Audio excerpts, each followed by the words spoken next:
Could this be one of the best aftermarket accessories you can buy for your Leatherman? Stick around and find out.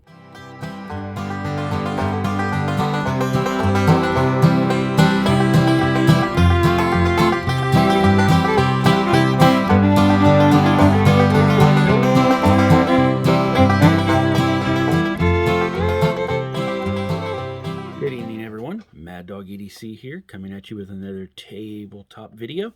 And what we're reviewing here this evening is this 711 EDC bit ratchet.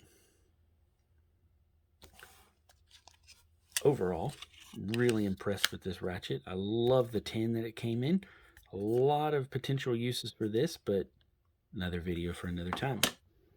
Our bit ratchet, as you can see, it's not very long. Just a second here, and let's give you some measurements on it.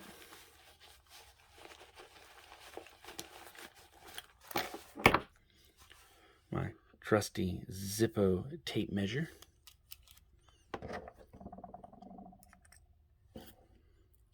Here we are. And it looks like we're about 2 1/4 inches long, and at the most about 1/2 inch. I don't have a scale right now that we would be able to weigh it, but it doesn't weigh much at all. As a matter of fact, it is lighter than your standard Leatherman bit driver. Came with this set of bits here. I was kind of disappointed it didn't have any Torx bits in it, because that's what I mainly use rather than hex, but it is what it is. Pretty decent looking bits. We can set that to the side. The interesting thing about this ratchet, yeah, it's really tiny, but there's a specific reason. Because it is designed for your Leatherman bit driver. I'm going to go, I don't normally use this way. Normally I'm got it this way, but because of the video, we're going to go ahead and shorten this. And it fits right in there. Now, first off, let's talk about this fit and finish here. Overall, this feels like it's a really solid tool. The click is really nice. There's not a lot of play in the ratchet head itself. The reverse is good and solid. Change the directions of it. You're tightening, you're loosening. So overall, it's a pretty solid feeling ratchet. Probably a little bit more solid feeling than the actual Leatherman gear itself. So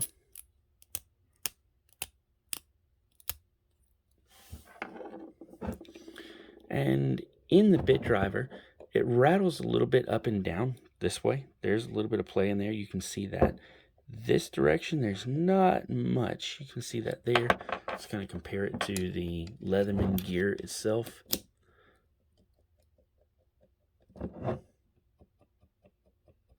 So it's actually a little less than the Leatherman one. Let's put the ratchet driver in here. That's got a lot of play in it there. So yeah, that it definitely fits tighter in the bit driver itself than the Leatherman ratcheting one does. Guys, this is not going to be a 5-minute video. I can promise you that. So it doesn't have that much play in there. I'm pretty happy with that there. Now, as far as the bits go, let's use one of the bits that came with it here. It's got a pretty solid lockup for the bit in there. Really nice. You can use your thumb and just kind of push it out the back right there. Doesn't take much and it pops loose. So feels pretty solid in that. This board right here is a piece of leather belt that I cut and screwed to this 2x4 frame, and that's what I use to strap my knives on when I sharpen them. So we're going to try to, oh, I actually don't have a regular hex bit with me. This is a T25 here, which I happen to have for the Leatherman bits. Now, There's a question about the Leatherman bits, whether they lock up in whatever orientation, and they do not. It only goes one way where they will lock. So that is a little frustrating. It's even hard to find it here. All right, here we go. And there we go. They are locked in there. And it said that you're supposed to, that it's tight enough where you have to use a pair of pliers to get it out. Using that trick that I showed you there just then with the regular bit, pushing on the back of it, you can release it that way, but it is tight and it is a pain. And it's very annoying that only one click has the lockup. The reason being, I don't know that I can get this to show or not. Let me see here. No, I'm not going to be able to get it to zoom in there. My lighting's not good enough. Sorry about that, guys. But right in here, right in this part of it, there's just a small metal tab here and a small metal tab on the top. You can kind of see it right there in that. No lock ring, no magnets, no nothing. It's just that one little tab, top and bottom right there, that hold the bits in. And that's the same thing for this. It's going to lock in on your lock there. I think that background there is messing me up. Same thing with the Leatherman bits. You're just going to lock into those micro grooves there, and that's all that holds this bit in. That does give me a little bit of concern as far as this thing wearing out. Over time, taking bits in and out, that piece of metal is just going to end up going away. I like the fact that you're able to use both sides of the bit there, but yeah, I'm not too impressed with the lockup for the bits, and especially the fact that it only works in one position. Other than that, the bits just kind of fall through.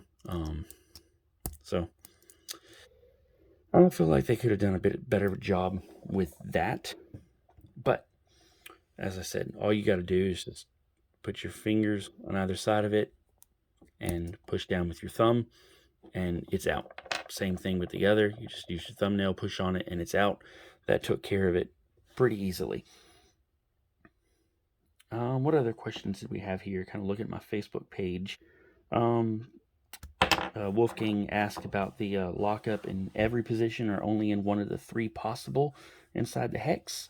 And nope, it's just that one position, as we said. The ratchet is tight inside the bit driver. We covered that.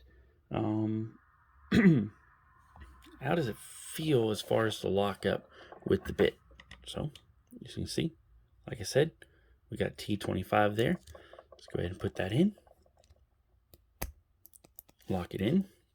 Perfect. Let's see.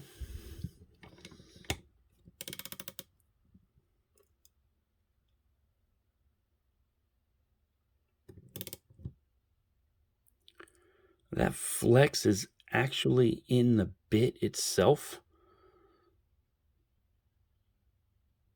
I feel like I could just crank down on that. I'm putting a decent amount of force into it. Like I said, enough force to be able to flex this bit in that, while at the same time not stripping it out in the wood.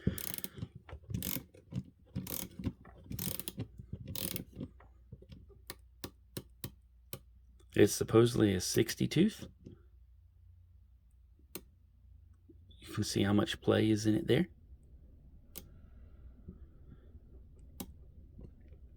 Which, for what it is not really that bad. I'll tell y'all right now, I like that a whole lot better than I like the Leatherman ratchet. Give it a little bit of a brace there. That feels great. It feels solid. Doesn't feel like it's going to break. That side to side, Yeah, there's that bit of play there in the bit driver, but overall for a multi-tool, man, that thing is great. I am quite impressed with it. Quite impressed with that. Overall, man, I give this thing 2 thumbs up. Well worth the money that it cost. The only issue I have, like I said, is those 2 metal tabs. Not really too fussed about those. We'll see how long they last. But yeah, like I said, for the price of this thing, it's really not that bad at all. Like I said, I'll put this. I'll put the link to this down the bottom in the description. I'll put an Amazon link there. Now, it does come out of China, so it does take a little bit to get it in to the United States. But yeah, overall, it's not a bad little tool for under $30. I am quite happy with it. Highly recommend y'all pick it up. Use our Amazon link, help support the channel. This is Mad Dog out.